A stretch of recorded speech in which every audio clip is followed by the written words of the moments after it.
Hello, मी चंद्रकला आणि माझ्या चॅनलमध्ये तुम्हा सर्वांचे खूप खूप स्वागत आहे. तर मग आज आपण ओल्या खोबऱ्याची भरपूर कढीपत्ता वापरून चटणी करणार आहोत. तर मग त्यासाठी लसूण घ्यायचा, भरपूर प्रमाणात कढीपत्ता घ्यायचा आणि ओलं खोबरं घ्यायचं. ओल्या खोबऱ्याचे काप करून घ्यायचे.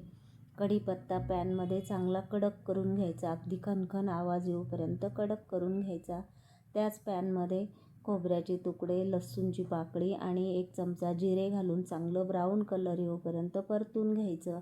आणि मग परतलेले हे सगळे मिक्सरच्या भांड्यामध्ये टाकून मिक्सरला बारीक करून घ्यायचं. बारीक करताना त्यात लाल मिरची पावडर, मीठ घालून चांगलं बारीक करून घ्यायचं. आणि मग पॅनमध्ये तेल घालून त्यामध्ये ही चटणी चांगली परतून घ्यायची. कडक होईपर्यंत परतल्यानंतर अगदी 2 महिने पण टिकते.